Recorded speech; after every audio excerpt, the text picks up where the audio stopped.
Hi, everybody. Welcome to another episode of Talking Timepieces, where we talk about watch collecting and horology. Um, as you can see, I'm finally moved into the new digs and just in time because I've got to really start tracking on my new job. And I'm not going to have a lot of mental bandwidth to deal with moving stuff. Although it looks like my Sattler wall clock might have been damaged in the move, and I can only blame myself because I tried to reach out to the watchmaker that had installed it because it was installed on my wall. It wasn't just hung, and he changed his number. I guess after he retired, he decided he didn't want to deal with a bunch of people bugging him.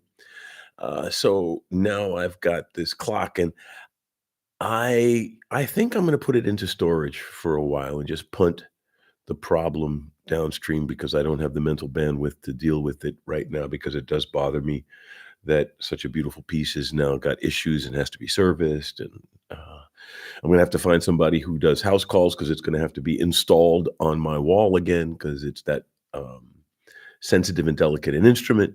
But life goes on, right? You just make it day by day. And at least my watches all made it through the move nicely. And my safe made it through and it's bolted down in its new location and all that good stuff. Wristwatch check, by the way, wearing my Navitimer chrono.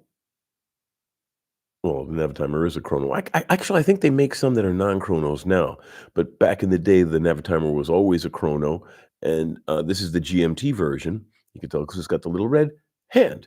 And GMT, I mean, the chronos are part of what we wanted to talk about today because it came up during I was posting a bunch of stuff from the Dusseldorf watch time watch event, and one of the readers of the or audience, or because it's partly text post, video, but someone from the audience had said, "Hey, chrono pushers, are they always in that layout?" And I thought, that's right.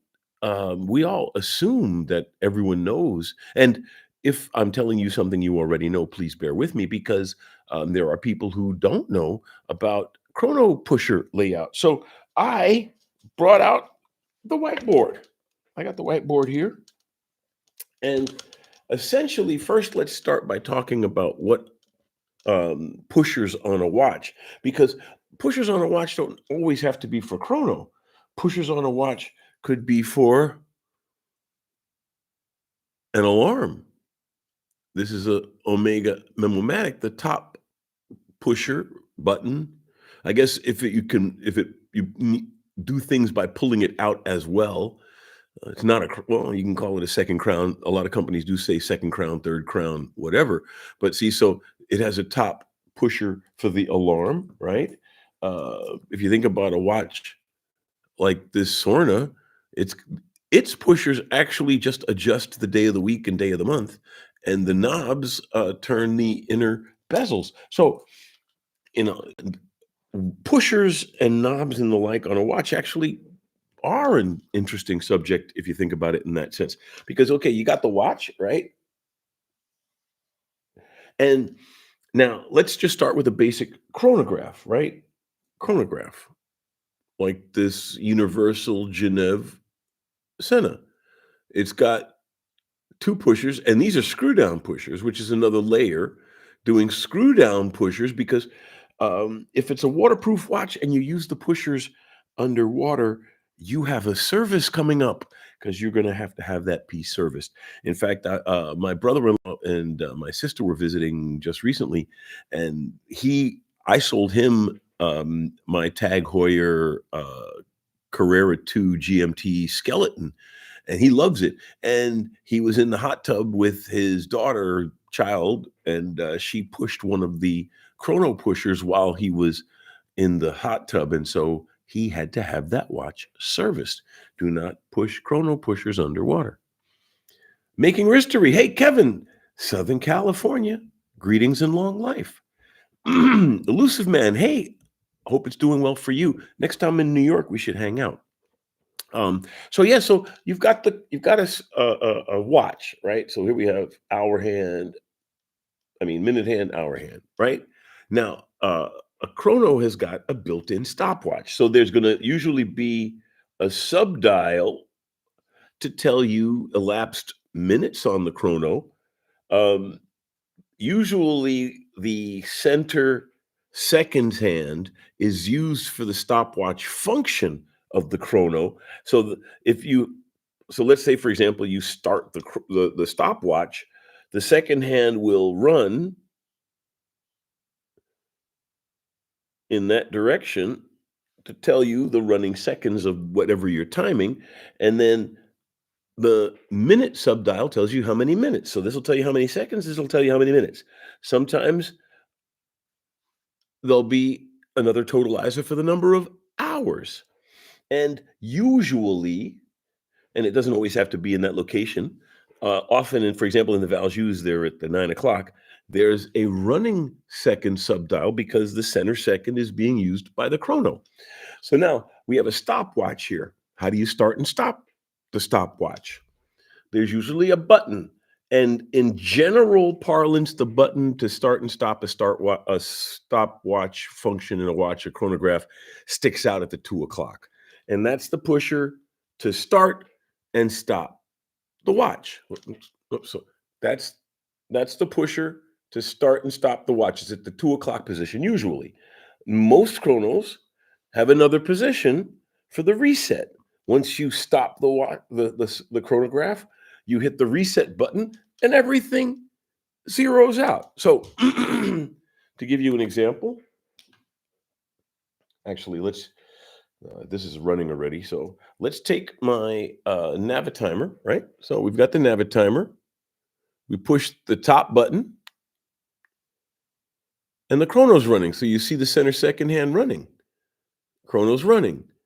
We hit it again to stop. And then we hit the bottom to reset. And you can see it jumps back to the center. Now, not all, and the reason that it's worth discussing is not all chronographs go with that layout. Not all chronographs do that. Some chronographs go with a completely different button layout. Some go with a novel layout of their own choosing. And I'm not going to go into weird positions on pushers, but there are general layout configurations that are used by the industry. Elusive Man, hey guy, hopes all is well. Just returned from 9 days in Tokyo. Very cool. Yeah, I've been to Tokyo a couple of times. I was very lucky. I went once on a Hamamatsu photonics junket going through Tokyo to Hamamatsu City, and another was a Sony junket. I got a chance to go to the Kahara Research Center before they shut it down. Saw the first confidential presentation of augmented reality. I was like back in 2005 at the Kahara Research Center in Tokyo. That was fun. But Tokyo is an awesome place. Doubly awesome if you're on someone else's dime. But Sam Nova, how's it going, my friend? Sam Dad's mustache wax. Why did I put a rubber strap on the Navitimer?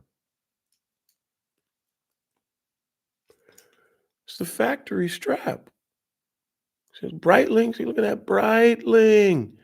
It's the factory rubber strap. That's why I put it on, because I like the way the color complements. And I had the blue leather strap on it, but the blue leather strap, you got to replace it every once in a while because it rots because of, it's leather and your skin and sweat and stuff. Whereas you put it on the factory rubber, it's got the color coordination and it's a Breitling rubber. Now, I don't have factory rubber on all my pieces, but when I can, I do. Right before I sold my JLC, I put it on factory rubber.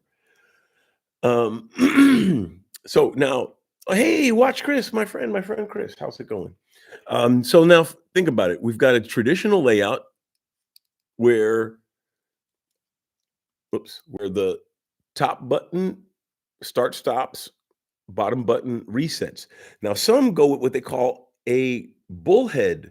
And all they did was they rotated the movement inside the case. So the case will still look like that, but the pushers will be at the top of the case. And they call that a bullhead.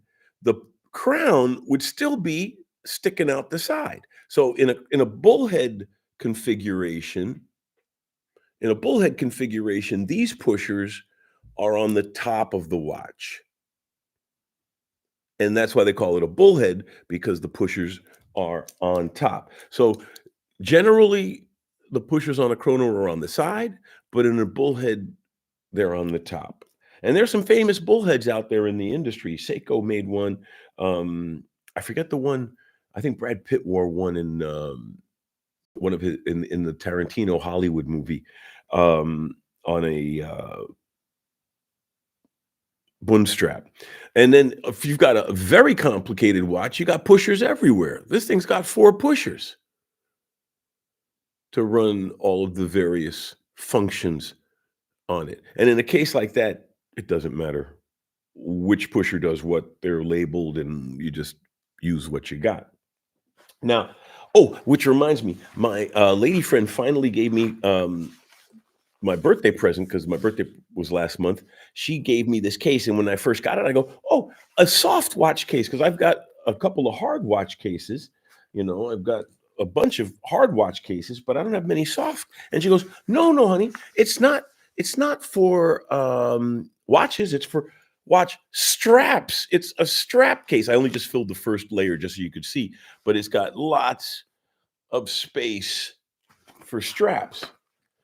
And as you know me, I love my watch straps. So now I have a case to keep them all organized in. So and it says, in case you're interested in one, it says Beators on it.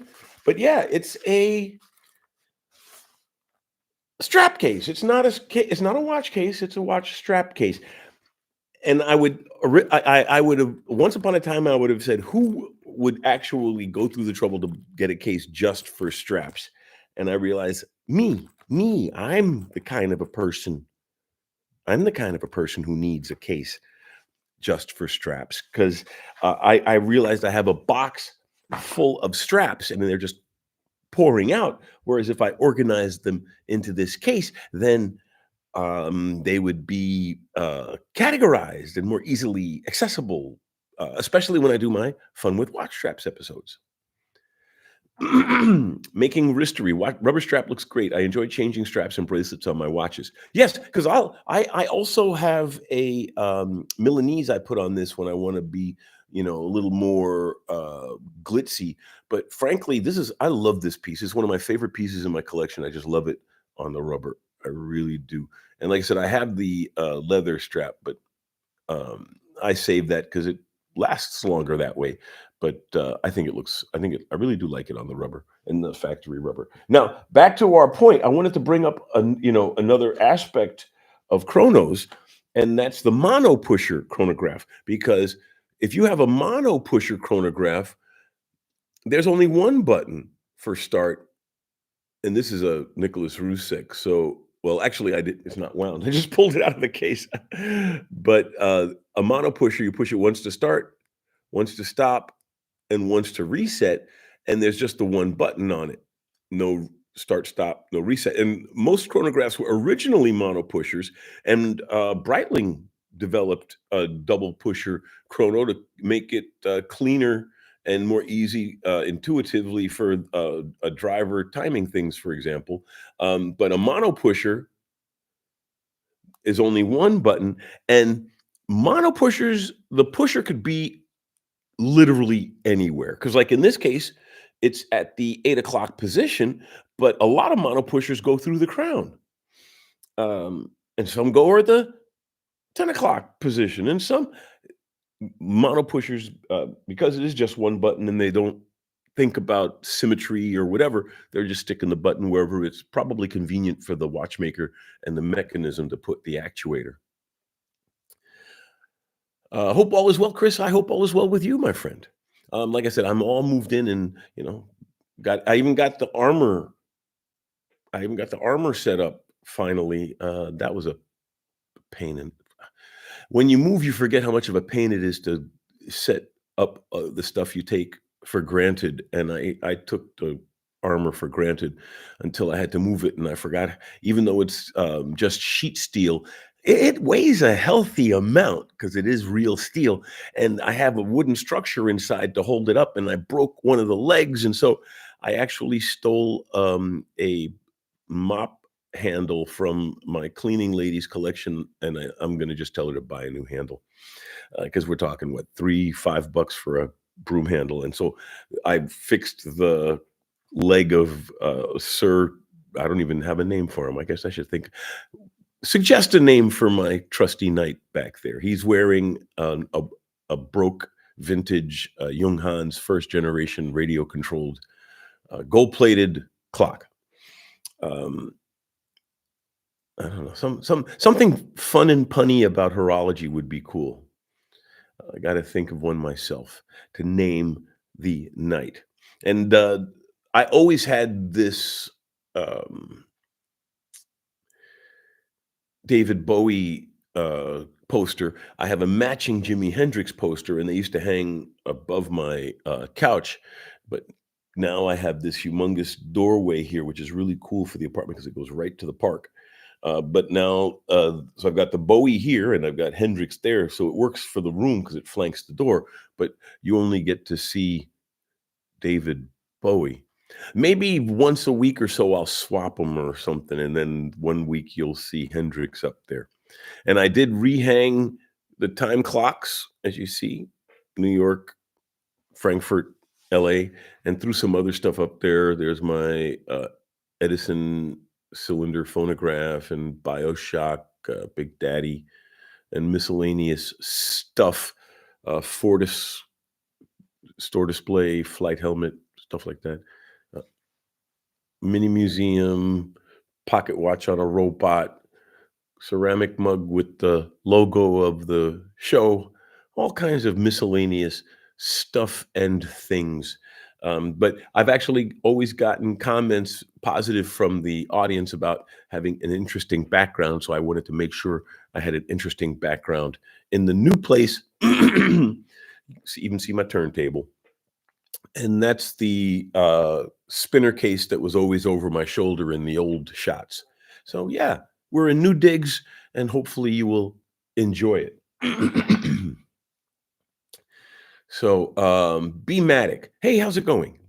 Hi, Alex. When talking about chronos, did I ever own a Brigade Type 20? I'm tempted, but did not pull the trigger yet.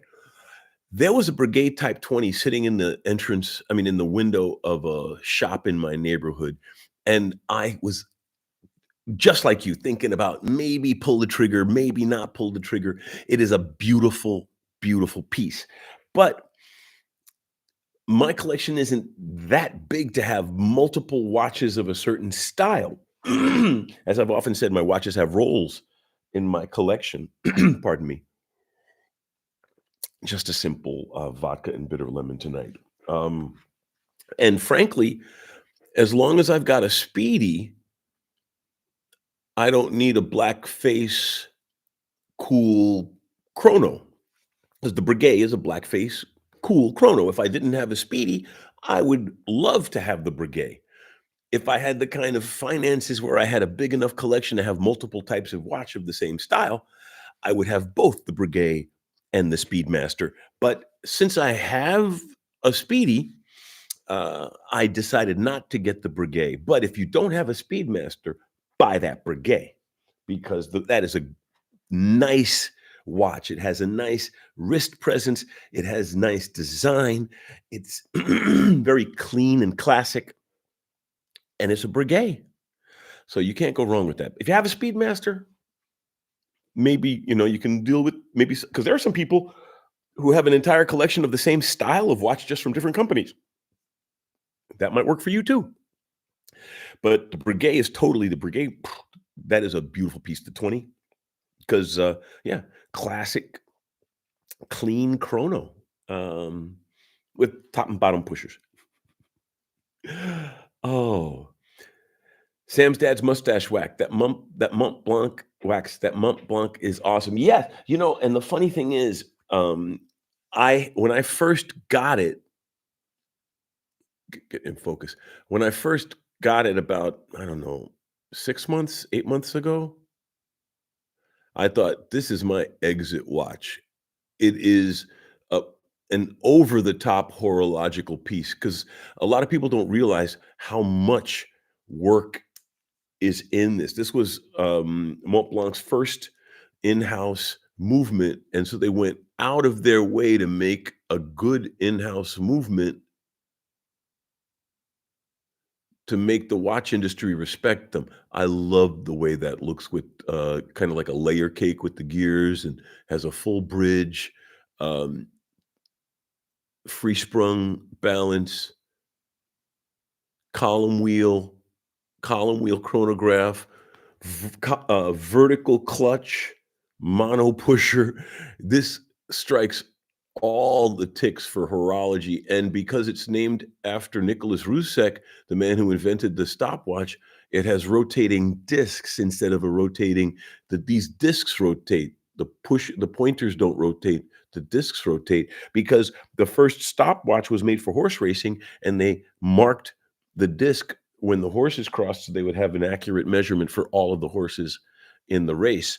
The disc would rotate, and the observer would push a button every time a horse went, and it would mark the disc where the horse went by. So the Nicholas Ruseks got rotating discs instead of pointers to honor Nicholas Rusek, the guy who invented the chrono. But yeah, I really do like this piece.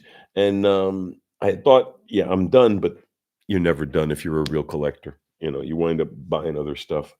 But yeah, when we talk about pushers, let me just show you this one really interesting quick. This is the Sorna, and it looks really tooly, but it's actually and it's a good watch. It's a triple date. So it's got day of the week. I mean, it's got day of the week, month, and day on this watch. And the pushers actually adjust. So you could see this dial move when I push the top pusher. The pusher just adjusts the month, and this pusher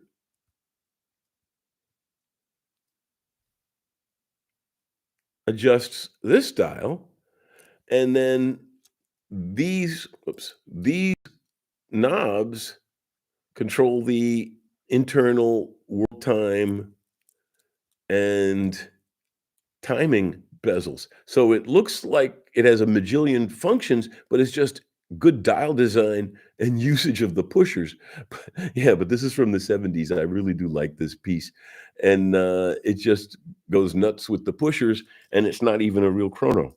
But you can time with it because they did put that timing bezel in it. It's just a fun, funky piece. And I've been handling it so much it started to run. So there you go. There's the second hand whipping around on it right now. It's got that little orange lollipop just passing the date window. Just a beautiful piece. You know, this is one of the pieces I keep in my collection, even though I don't wear it a lot, just because it's a fun piece.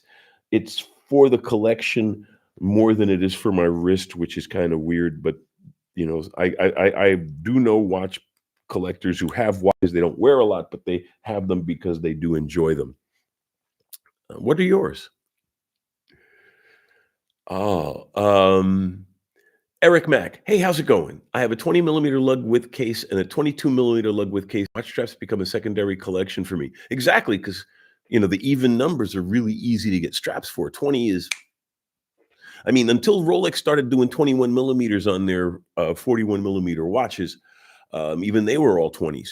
But Omegas are still mostly 20s. If you've got 20 and a 22 lug widths, then the world is your oyster. Oh, Spec Ops. Hey, hey, I should check and do a collab with watches from Abdullah. I should. Went to Bell and Ross, and even Balthazar mentioned him. Just a suggestion. I'll look into him. Um, you know, Bell and Ross was actually started by some Zinn watchmakers, and Zinn made the first Bell and Rosses. A lot of people don't know that. So anybody who thinks Bell and Ross is better than Zinn, they need to learn their horological history because Bell and Ross literally came from Zinn. I mean, obviously their watchmakers left Zinn and started their own company, but I don't think they entered Zinn and didn't learn anything the entire time they were in the building. And Zinn watches are awesome. Again, I would own a Zen 142 because that's their space watch. It's got a case actually similar to this kind of case. Um, there are a couple of other companies that use that kind of a cushion tonneau case, and the 142 is a gorgeous piece, and they have a new version of it, the ZA1, I believe, and that line was inspired and originally had the Lemania 5100 in it, which was a center minute. Because remember, which actually it ties into what we're saying, because uh, a lot of stopwatches have center seconds and then a minute totalizer. The Lemania 5100 had center second and a center minute, and that was also well, the Omega 3142 or 30 something or other, the Omega center minute chrono, which is in the Jedi, by the way, and the Mark IV Speedmaster. Um, it's a predecessor to the 5100 with all metal parts, because the 5100 has some plastic parts in it. And the Jedi is an awesome piece, center minute. I do have a soft spot for center minute chronos. Um, and that's one less totalizer on the face. It frees up the space. In the case of the Speedmaster 4 and some of those other models, they put in a 24-hour day-night indicator on the running seconds. And some even have like moon phases and stuff because they have space on the dial and they can throw in an extra wheel. So those chronos and the way chronos are presented and the button selection and all, it's just interesting to think of all the different ways that a watch company can present that kind of functionality to you. And it keeps it fresh. I just recently did a Simier short from the Dusseldorf Watch Fair, and they take Value 7750s like this, and you can tell most Value 7750 has a vertical subdial layout. And then they went to the 7753, which had a horizontal subdial layout. This is a Value 7753. It has a horizontal dial layout. And in doing that, they had to rejigger the innards. And so Value 7753s have a hidden pusher for the date, because it was just easier to put a pusher in for the date adjustment after fiddling with the innards than to try to have a crown set date on this piece. So you set the time and roll past midnight, so you know you're in the AM or PM, and then you use the hidden pusher to set the date. So how chronos present their data to you is a fascinating aspect of watch design. For example, let's look at the Zenith El Primero Chronomaster. It has three second hands. If you look, like, unfortunately, it's not the greatest angle and resolution here, but in this piece, there are three second hands in that open heart window, because there's just a little arc of pips for the second. So they decided, well, the biggest reason to have a running second is to see if the watch is running, and with an open heart, you can see if it's running. So we can get away with a token second display, because if you really wanted to look at the second totalizer, don't buy the open heart. They make this exact same watch without the open heart. But I love the open heart. This was my Grail piece when I first started really heavily collecting, and I'm really glad I was able to finally get it. It's a beautiful, beautiful watch. So let's look at the comments. Oh, we're already half an hour in. It's always nice to know that we're rolling along because we're having a good time. Um, Making wristery. I don't know enough about the Mont Blanc. My brain goes straight to their pens. I guess I need to expand my knowledge with them. Well, they do make nice pens. I use my Mont Blanc fountain. I use my Mont Blanc fountain to do my to-do lists, because it keeps my penmanship in, and it's also just it really is a nice pen. It feels nice and it writes well. And but then that's why they went pulled all the stops to make a vertical clutch column wheel GMT. This is a GMT. Here, talk about interesting way of presenting functionalities. Oops, come on. There's the see that little hidden blue hand is the GMT hand, and you can adjust the local time hand. It's a true travel GMT. And when you're not using the GMT, the hand is hidden. You could buy this watch used and not think about it and never know it's a GMT. That's how well designed it is. You know, there are other companies that do that kind of thing, but just to show you that Montblanc really went out of their way to make a high horology piece. This piece is high horology. Column wheel, vertical clutch, free sprung balance, full bridge, mono pusher, chronograph. They really went out of their way to make a nice piece here, and it shows. And they put the little star thing. Well, it's not a star. A lot of people think it's a star. It's supposed to represent the snow. Where did I just put that pen? Oh, there it is. It's supposed to represent the snow on top of Mont Blanc, the mountain. So that's what it is. It's not a star. It's a snow-capped mountain. Learn something new every day. So, but yeah, making history, that Mont Blanc is worth looking into. And the way you can tell that it's is a good piece is they keep rejiggering it and reinventing it. They have a new anniversary collector's edition of it. It's just an interesting presentation. I actually saw a department store homage fake of this watch, and it was obviously because the design is so nice, you know? They weren't nobody's looking for a bootleg Mont Blanc, but they did think the design was nice enough to bootleg. Um, Sam's dad's mustache wax. Do I like the Bulova Lunar Pilot? Um, I was I liked it, but I didn't think it was for me until they came out with the meteorite dial lunar pilot, and then I ran, not walked, to get my hands on this thing. This is an awesome, awesome piece. I mean, it's the same watch as the regular lunar pilot, but being a space themed watch with a meteorite dial, I just like, okay, I'm done. I have to get it.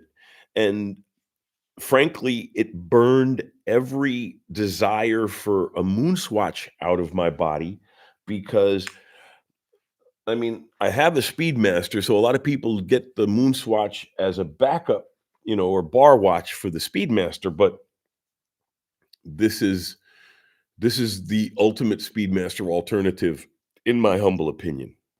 It really is. And if I didn't have the Speedmaster and I still had this, I would get the Breguet Mark 20 because this isn't like the Breguet Mark 20. Bada bing. It's its own piece. That's the beautiful thing about the Lunar Pilot. And it's got this cool, let's see if we can get it in focus, but it's got this cool thing where it's got the script and talks about the mission and where they got the meteorite from because it's a fossil meteorite they found, I think, in Antarctica or something. It's probably in a bunch of different things that have meteorite because they chopped it up and sold it off. But it's a beautiful piece. So, and I put the silicon strap on it because it comes on a leather strap, but I just liked the way the silicon looks on it. And so I swapped out the straps. I still have the leather strap, but I do like the rubber. So I guess that answers your question. I do like the Lunar Pilot. Nanad, hey Nanad, how's it going? Uh, what are my thoughts about the Breitling B01? I think it's a nice piece. If you like Breitlings and it's in your sights, pull the trigger. It's a nice watch. It really is.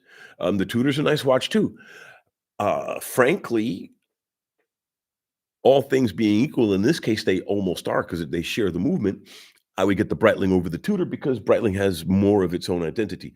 Tudor has its own identity. I'm not saying that Tudor doesn't, but Tudor is always gonna be the younger brother.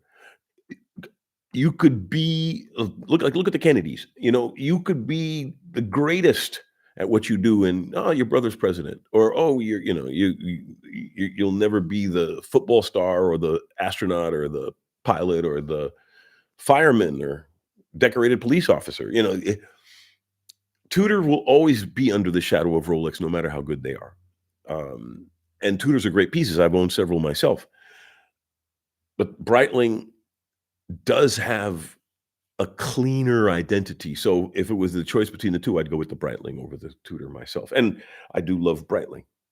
I this like I said, I really do love this is my one of this is in the top 3 pieces in my collection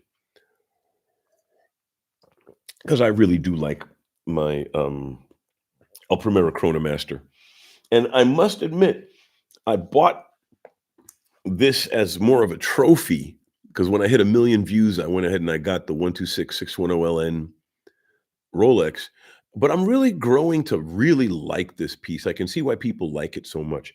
Although, ironically, it's made me appreciate my Nomos more because then there are times I'm about to go out the door with this and I'm like, "You know what? I don't wanna beat it up a lot," and so then I'll go and I'll just put the Nomos on. And so just like the Lunar Pilot is my, uh, bar version of my Speedmaster, um this bezel is beautiful, but once it goes off, it drives you nuts. You wanna get it exactly back right. But yeah, so I'm realizing that my Nomos is my alternative, sub. They really do complement each other if you think about it, you know? They're similar, but very different. Although weirdly enough, I like the big face on the Nomos. Makes me almost wish the sub had a bigger face. But, it's interesting to see the 2 different styles manifested. And frankly, this watch is as well made, if not better made than the Rolex. Really, really. It's got the, in-house Deutsche Uhrenwerk movement. Glashütte is just great, great pieces, all of the companies there. And they've got over a dozen watch companies in Glashütte. I'm gonna do a trip one day, and we'll shoot a lot of video, and you can all see that stuff. Ah. All 18 viewers. Yeah, well, Kenzie, I actually get a decent, tail. After a week or so, we've got a few hundred people who've seen the live streams, but I always like having a healthy number of people, and frankly, for a live stream of a channel my size, 18 is a healthy number of people, and I'm happy every single one of you is here because if it weren't for this interaction, we wouldn't have a nice piece of content for the people who look at it later. They go, "Oh, that was a great question," and, "Wow, Gian said something cool," and, "Kenzie said something interesting." It's the interaction, I think, that makes this channel, special, at least our live streams. Without your interaction, I'm nothing. Um, Marak, what's my opinion upgrading stock old Rolexes with Chinese-made crystal sapphire? Would it enhance its view or would it lose its value twice as fast, although it is now sapphire instead of regular? As long as they don't alter or damage the mount, you can always put plexiglass back in, or do the double tap. Buy a new plexiglass, buy the sapphire, and stick the plexiglass in the box, and wear the sapphire to protect the watch. And then, if you ever do decide to sell it, take it to a watchmaker and have them throw the plexiglass back on it. Win-win. I mean, I bought the aftermarket sapphire display back for my Oyster quartz. And people are like, "Oh, you bought the aftermarket display back." I'm like, "Well, I didn't throw away the original back. The original back is still in the box. So if I ever decide to swap it out, I can put the original back on, but I'm not selling this."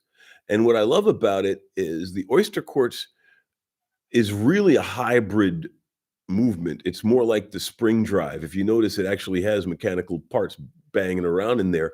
Rolex took a quartz temperature compensated motor and attached it to an 11 joule escapement to run the watch. So that second isn't being banged along by a stepper motor, it's being banged along by a jeweled escapement. And they decorated this movement is decorated more than a date just of the same time period because Rolex was really going out of their way to show this is not a quartz watch, which is why this is a very underrated collectible. I paid 4,800 euros for this about a month ago. I had one and I had been searching all this time to find one again. And this one was serviced by Rolex 2 years ago. I have the warranty paperwork on it, and it's just gorgeous. You know, if you're talking about integrated bracelets making a comeback and all, this never went anywhere.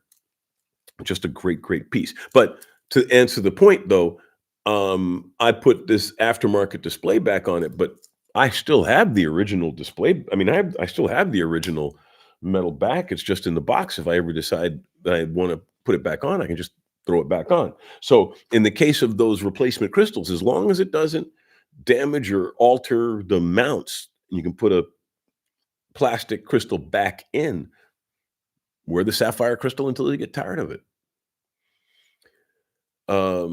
Hey, Smack Daddy and Kenzie, nice Bowie painting. Thank you, because I was just talking about it. I have a matching Jimi Hendrix, but it's on the other side of the wall. Maybe I'll swap them once in a while, and then everybody can guess. Oh, yeah, it's this week. He's got the Hendrix. But yeah, I bought them. They're matching because this is on plastic and that one's on metal by the same artist.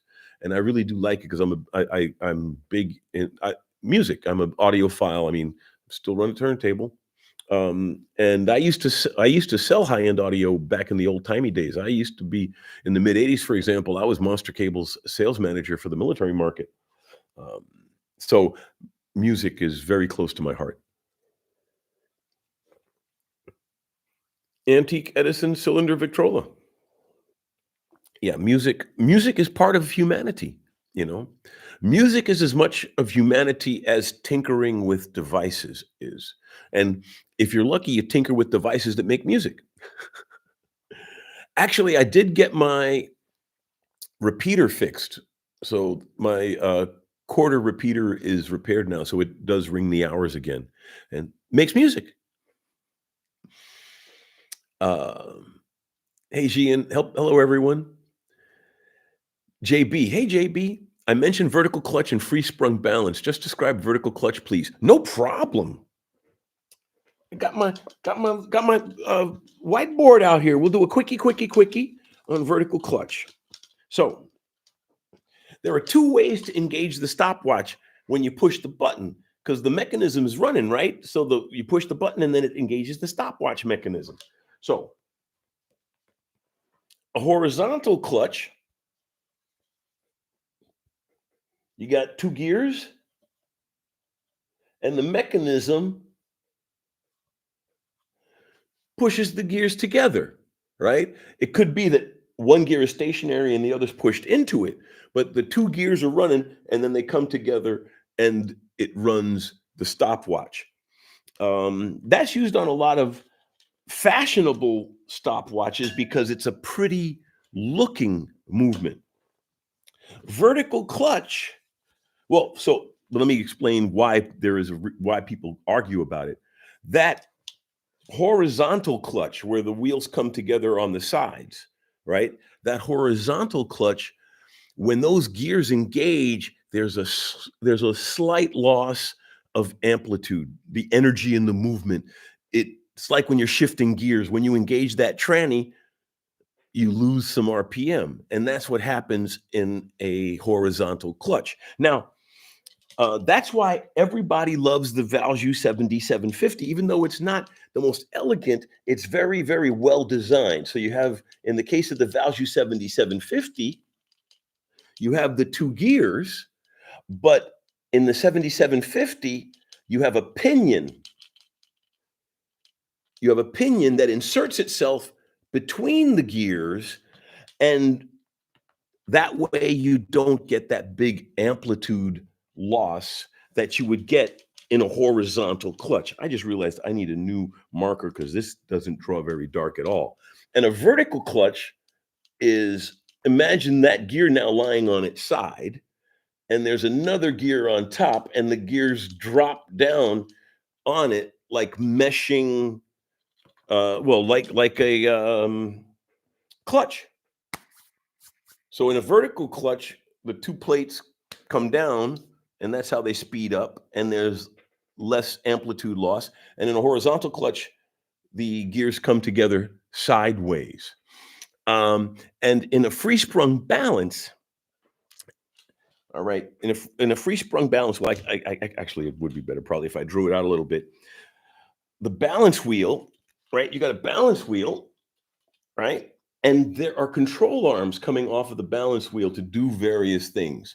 And in a balance with two control arms, one of the arms controls like the tilt of it, and the other controls the length, the virtual length of the hairspring, and it adjusts how the balance wheel ticks, right? In a free sprung balance, there's only one control arm. There's only one control arm, and the balance of the wheel is controlled by little weights on the perimeter, like weights in a car tire. So a free sprung balance is a more elegant way to balance a movement. And it's also a good way to tell a fake Rolex or high-end watch from a real one, because a lot of the fakes use high-end movements, but they aren't as high-end as the Rolex or the Patek Philippe, so they may not be free-sprung balances. So if you're looking at a movement, you don't even have to be a watchmaker. If you're looking at a movement on a Rolex or a Patek, and it has two control arms coming off of that balance wheel, it's fake. You don't have, that's all you have to know. A lot of fakes like that will put little metal covers on it to make it look like there's a single balance arm, but you have to just, I mean, a control arm, but you just have to look a little more closely. That's why a loop is useful. But yeah, so vertical clutch, horizontal clutch, free sprung balance, one control arm, normal balance, two control arms. Easy. The short answer. Okay. It's more complicated than that, but that's enough. And you won't sound dumb. That's enough to walk into a shop and say, hey, this is a fake watch or whatever. They're not going to have a fake watch in a shop, but you know what I mean. Sam's dad's mustache wax is Chopard underrated. Yes and no. Among the mainstream collector community, it could be a little underrated because it's an expensive line. That the Alpine Eagle is a nice piece, but it's not that distinctive. A lot of people look at it as a AP wannabe, and as an alternative if you can't afford or not. Actually, the Alpine Eagle is not a cheap watch. It's for people who either don't want to wait for an AP or want to have something like an AP, but don't want to have that AP because they want to have their own style. And so Chopard, the Alpine Eagle, is a really nice piece. And Chopard also they were the ones that started that Happy Diamonds thing with the diamonds free floating inside under the crystal, mostly for ladies' pieces, but they had a couple for men as well. So Chopard is a high-end, I wouldn't call them a boutique because they are bigger than that, but they're kind of mainstream. I would say they're in the same kind of high-end ghetto Breguet is in, or Blancpain is in. They could do more, but I don't think they're showing enough imagination. But they are highly rated and highly respected by the people who do chase them and care about them. They could have a bigger popularity. This is very true. Very true. The Vince 1995. Hi. Like the Fortis Chrono, great used prices. Fortis does really great pieces. In fact, I just posted a review of their new Novanaut, which won the collector's award at the Dusseldorf Watch Fair. That is the Fortis Novanaut is a beautiful piece. In fact, it's making me really rethink getting a blue ceramic Seamaster and getting it instead, because the blue Novanaut is also ceramic bezel. Very tool watch. I mean, it screams I am a tool watch, and yet no tachometer. It recognizes that it's a space tool watch. You're not going to be timing laps. And Fortis has a legitimate space history. It's been in space lots and lots and lots of times. And I am developing a slow friendship with their CEO. I've seen him a couple of times now, and we've had some really nice chats for interviews and all. Joep Philip, he's a really cool Dutchman. And they lent me 5 pieces, and I'm just starting to trickle out. 2 of the 5 reviews are out already. I think I did the Flieger and I did the Novanaut, and so I still have their Space Tourist watch and their GMT to review because they gave me 5, but 2 were of the Flieger, one in the 31 and one in the 42. So 2 watches were in one video, but there's still 2 more Fortis videos coming out. And I have a raft of videos coming from Dusseldorf Watch Fair because I was just there and I just literally finished posting the last of the shorts that I shot today. So next week I'm going to start putting in the longer. I put in the first long interview today, which was the Zeppelin people. I had a chat with their sales manager at the show, and that's already up. And so I'm just going to start posting the interviews I shot at the Dusseldorf Watch Fair over the next few weeks. I think you're going to really enjoy that content.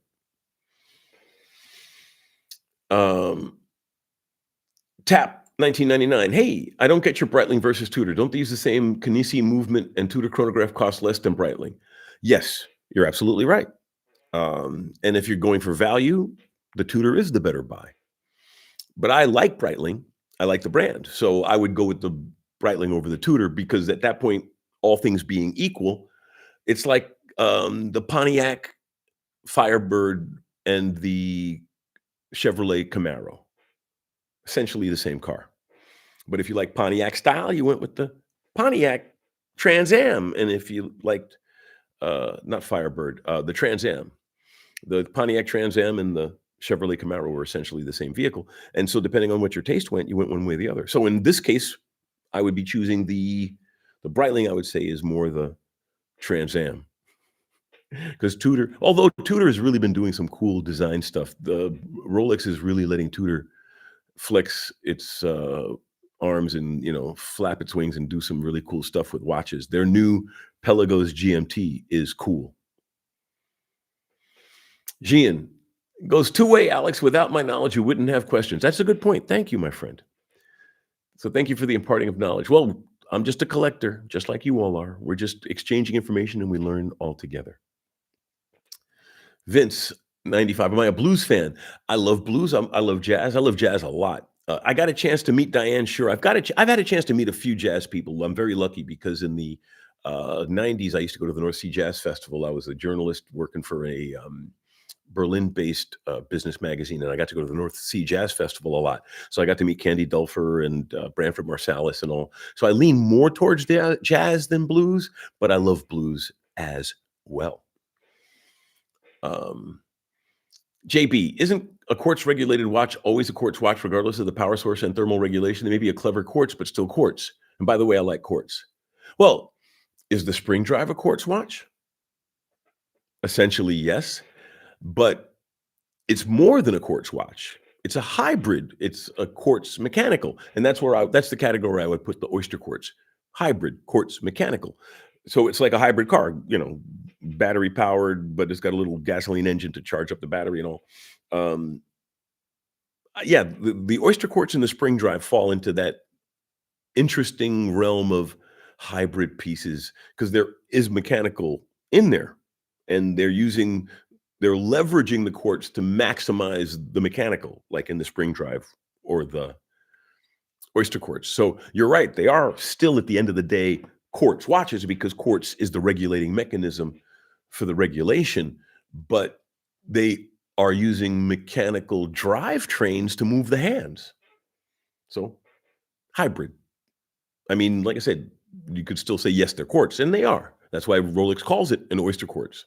They're not hiding the quartz aspect, but they're pointing out that it's enhanced quartz. It's quartz that you can see the workmanship that went into making it a real timepiece that has a legacy and that you can pass on. And 20, 50, 100 years from now, this Oyster Quartz or that Spring Drive will still be collectible pieces. Whereas a straight quartz piece will be in a drawer somewhere. But that's just my opinion. Oh, making wristery. I have to jump. Very cool. Live long and prosper, my friend. Everyone should hit the button. Thank you for the suggestion. Gian, thanks for the heads up wristery. The like button does help with the algorithm. That's very true. B-Matic. Hey, B-Matic. I forgot if I said hi, so I'm saying hi again just in case. Would a GP Laureato be a good oak alternative? Yes. Yes. The Laureato, and a lot of people don't know that hex face on the Laureato is actually a huge nut. You screw the entire crystal out of that case. It's really a nice design, the Laureato. It's not just a pretty case, it actually has some real design behind it. So yeah, would a Laureato be a good oak alternative? Yes. I don't think that I'm able to get an oak in the next 10.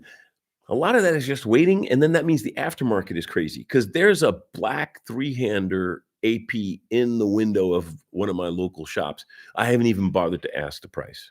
I know it's gonna be overpriced. I haven't even bothered to ask the price on that piece. Wouldn't be bad to add to the collection, though. Although I don't know if for me, the AP would almost be too much watch. Not too much watch in the sense of too much money, but, there's a lot of baggage with an AP. A Laureato, on the other hand, doesn't have all that baggage, and it's as good a watch, and it's as distinctive. So the Laureato offers a lot of advantages, you know? Um, or even the Cubitus, which is the dumbest name, but it is a good watch. I'm not on the I mean, I'm not a big fan of it, but I'm not on the let's crap on it bandwagon, but the name is kinda dumb. But the Cubitus is another distinctive and striking piece, but you know, again, I always say I have roles for my watches. I would have to get rid of my Santos XL before I could get a Cubitus, all 40 some odd thousand, 10 times what this watch is worth. This is worth about 5K. And it looks, in my humble opinion, as good and in some ways better. But it is a humongous chunk of steel. Ironically, it looks thicker than it is because the Mito Ocean Star Chrono is a 7750, and the PRX Chrono 7753, and the PRX Chrono was a 7753, and they're both thicker than this, but they look thinner because they've got stacked layer cake kind of case designs where it takes the eye away from the thickness of it. But yeah, that's what I love about watch collecting. Everybody has different tastes, but the Laureato is a great oak alternative. And it ain't cheap either. B-Matic will never buy an oak on the gray market, retail only. Well, also, you want to when you're spending that kind of money, it's nice to have a warranty. Like that's one of the nice things about getting my sub. It's only 2 years old. And it's the new one, so it still has a couple of years to go on the factory warranty, which is one of the reasons I went ahead and I bit the bullet to get it. But yeah, you got to think about those things as well. Space G95. Hey, Alex and chat. Well, we're pretty much at the top of the hour. So once I run through these comments, I'm going to pretty much close out for the evening until next week. So let's look. Bella, Brandy, flat caps for life. Yes, I do. Well, I mean, essentially, it's a baseball cap without the flat part in front. It's just a very casual hat for me. And now that I'm over 60, I'm allowed to wear a hat all the time. I think there's a rule. Old men are allowed to wear hats all the time. Oh, much love and respect. Thank you. And back. Gian, I knew you'd say Camaro when I said Pontiac. Ah, ha, ha, ha. For chat, the Trans Am is famously known as the Knight Rider car. This is true. B-Matic, I own a Pontiac Firebird 93. Ooh, nice. We'll never sell it. Boom. Great explanation. Smack Daddy, I wish I went for 2 hours. Love my life. Well, thank you, my friend. But see, as I always say, I like to end the show on the hour because that means we have stuff to talk about next week. We don't, because I've seen, channels where they're just trying to grind out content. And I'm like, nah, I'm not trying for the quantity. I'm trying for the quality. So let's stop for tonight and pick it up next week. Love you all. Have a fantastic week. And most importantly, have a great evening. Take care, everybody.